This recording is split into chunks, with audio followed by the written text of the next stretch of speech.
There we are, there's the first view of the ring. It is so cool to be here, I feel really stoked.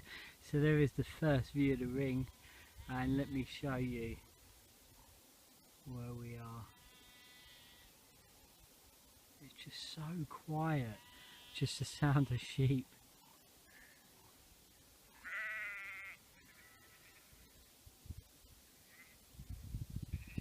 And the track heading back east as I've cycled westerly today.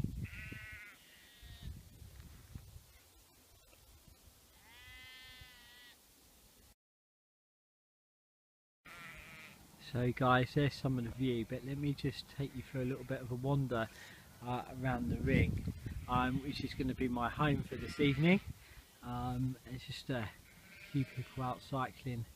There is the prototype Alp kit, fantastic. Front harness, roll, bag, perfect.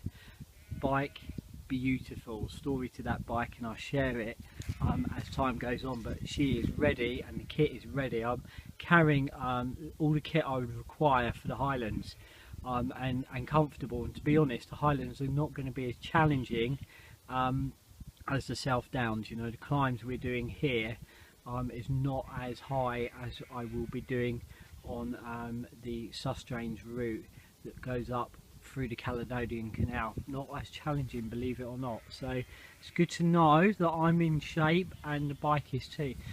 I'll just give you a feel.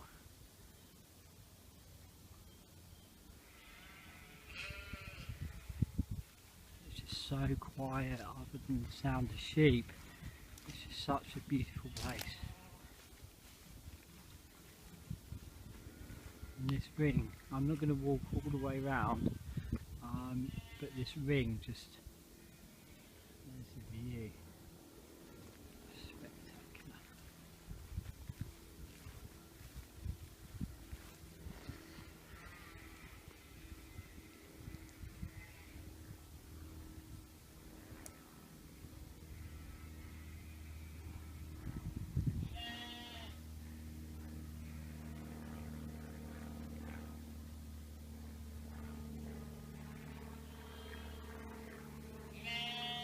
The other thing, I've been joined by lots of biplanes today, and also some military helicopters out flying over the trail as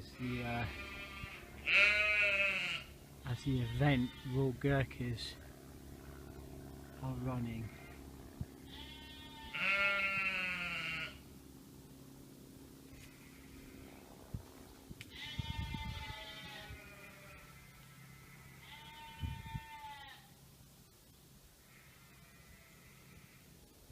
So there's plenty of places for me to park my hammock and tarp, and it's just beautiful.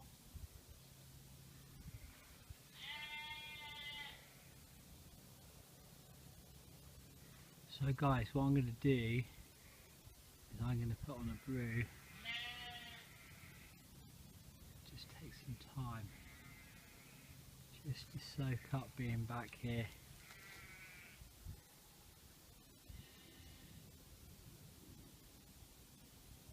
After this time, you can see the bike there in the distance. It's beautiful.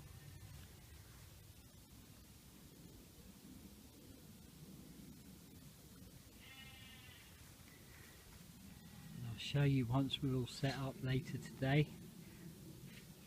I'll give you an insight.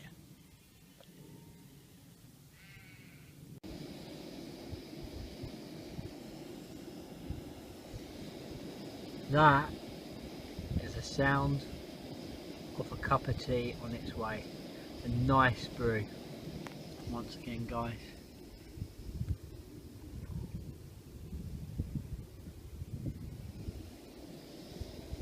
Just a perfect place to have a brew.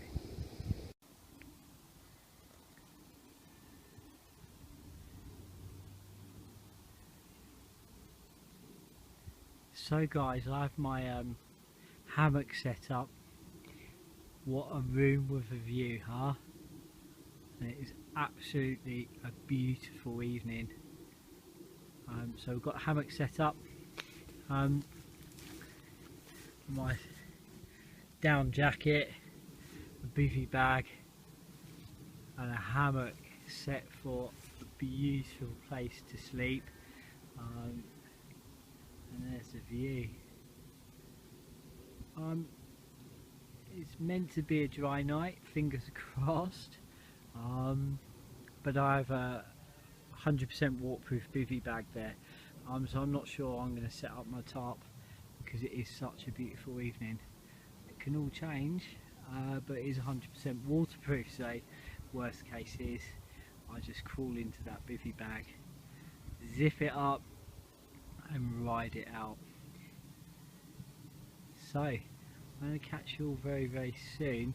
I reckon it's going to be a beautiful sunset. Let me show you. I'm facing westerly, and because it is such a clear night, a clear evening, still a couple of hours before sunset, but because it is such a clear evening, I reckon that's going to be absolutely breathtaking. Yeah, there's home for the night. A room with a view.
Guys, it's just been an absolutely beautiful day, and there's that beautiful sunset.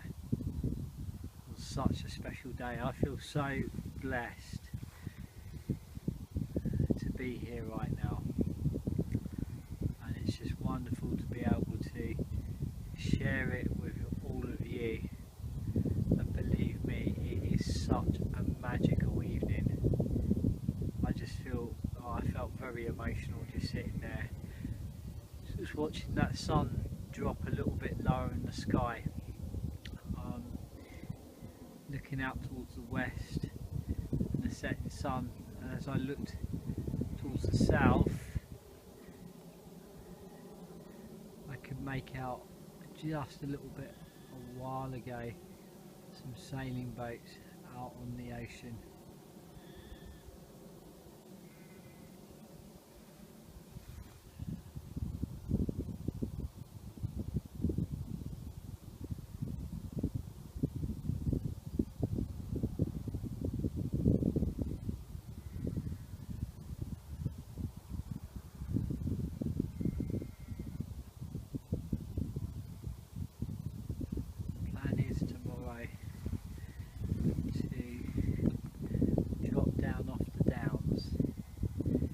Up the Downs Link Trail and head up to Stan's Bike Shack and have some brunch before continuing up all the way up to Christ Hospital and then homeward bound.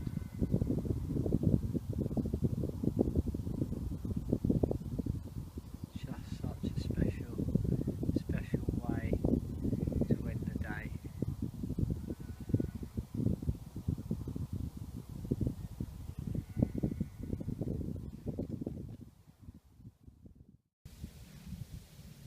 So guys, there's the view from my hammock. I'm tucked up in my hammock.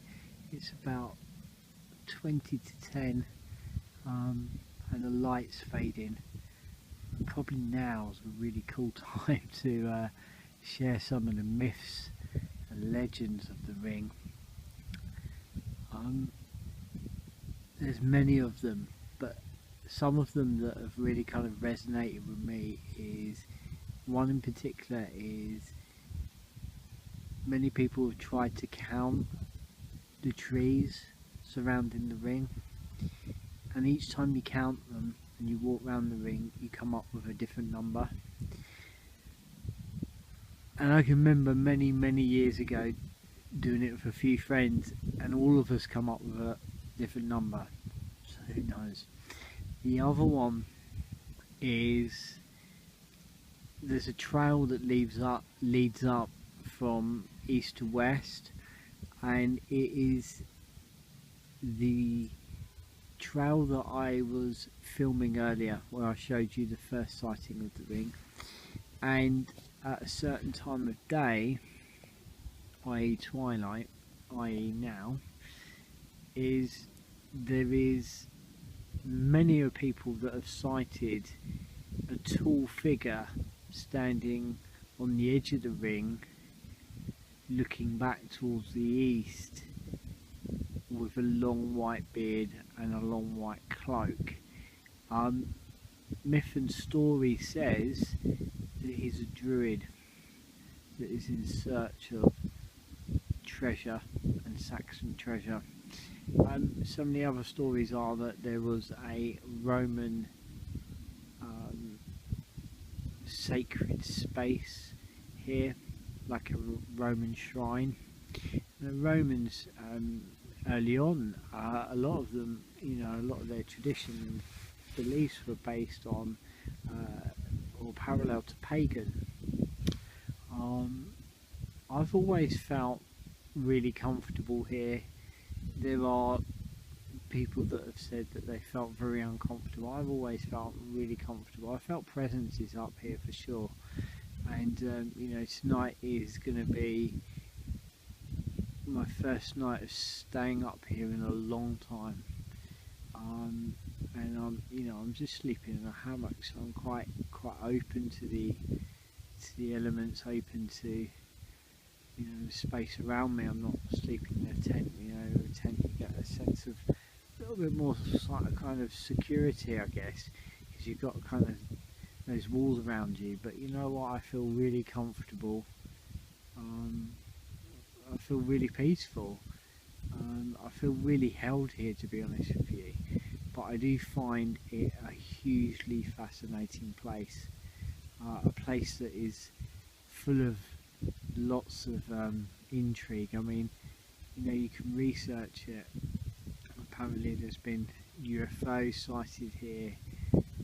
People have come here and said that they felt really kind of eerie.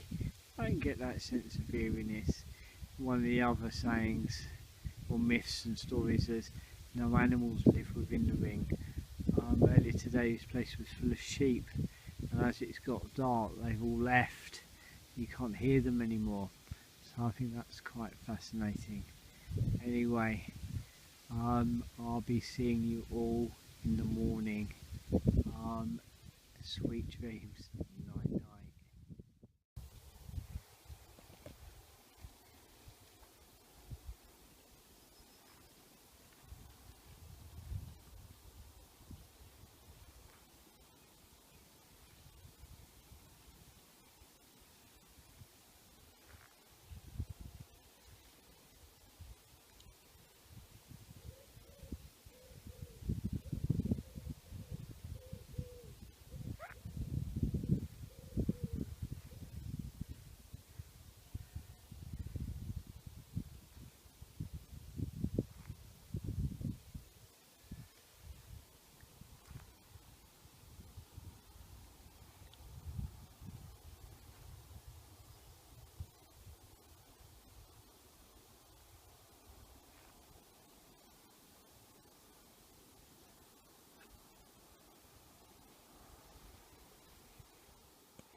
Hey guys, morning. I just really want to thank all of you for being a part of the journey, sharing the journey with me over the last day. Um, Last night I had a really incredible night. Um, Went off to bed about 20 to 10 as the light was beginning to change and fade. It was a little bit kind of not cold. It was a little bit chilly, and I thought I'd just crawl into my hammock, um, and just kind of watch the light fade and change. And it wasn't cold. It was just chilly on top of a hill. So I just crawled into my down jacket and my hammock. I was really snug then. It just felt really nice space to be, and I drifted kind of off to sleep and then woke up. I think, going to bed a lot earlier than I'm used to, which is the thing when you're outside, and you're immersed in nature. You kind of begin to switch into her rhythm. Up with the light. I mean, it is about 20 to 6, and I've just seen a fellow cyclist pass the trail. He's up. I'm now up. You get up with the light, you sort of go to sleep with the light. So yeah, it kind of took a little while to get off to sleep. But then when I did, it was wonderful, and I didn't remember falling asleep. And I've got my bike next to me, hung my rucksack up in the tree, dry bag up in the tree, just in case it rained, and it never did. So thank you, thank you. And then woke up. I don't know, maybe a couple of hours, few hours later, needing to go for a pee, and I got up, and incredible. All you could see as you looked out towards the coast is all the kind of look out towards the city of Brighton. You could see all that stretch illuminated, and then Shoreham, Worthing, out towards Arundel, Littlehampton maybe in the distance, and it was just all this illumination of light. It was incredible.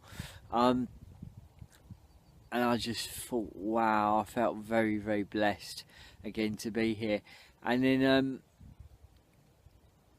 crawled back into the hammock, got snug again. The wind got up. It was quite surreal, being kind of just gently rocked in the hammock, and drifted back off to sleep.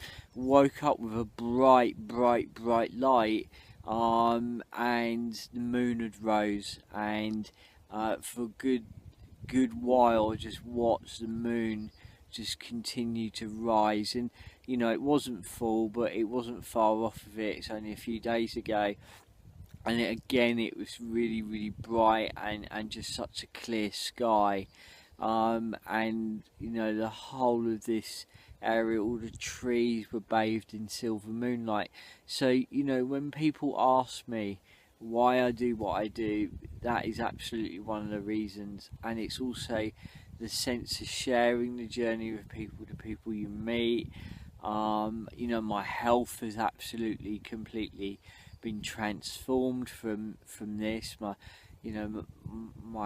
state of mind, everything benefits, and also it's this sense of connection, to the land, to the world around me, to people, to each other. There's so many reasons why I do what I do, but at the heart of it is also to inspire others to go out and have their adventures, and to kind of connect with the world around them, and connect with each other, and become a part of sharing those stories. Anyone that does a bit of adventuring is always going to have a story to share, and hopefully those stories inspire others. So that's some of why I do what I do.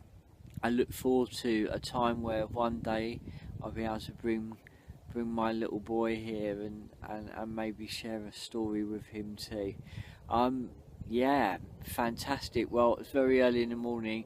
The plan is to break camp, which is going to take me no time at all. I'm going to head off down to a place called Boltops, which has got a wonderful little church in honour of Saint Boltops, which was to do pilgrimage and pilgrims. So wonderful place to go, and they have a water tap there, which is so apt. So I'm going to refill up the water bottles, make up a brew, have a bit of kind of breakfast, and then I'm going to hit the Downs Link Trail and go all the way up to Stan's Bike Shack, where I'm going to catch a proper brunch breakfast before making my way back home. So fantastic, guys. Thank you so much for sharing the journey. Once again, there is the view this morning. Be seeing you all soon.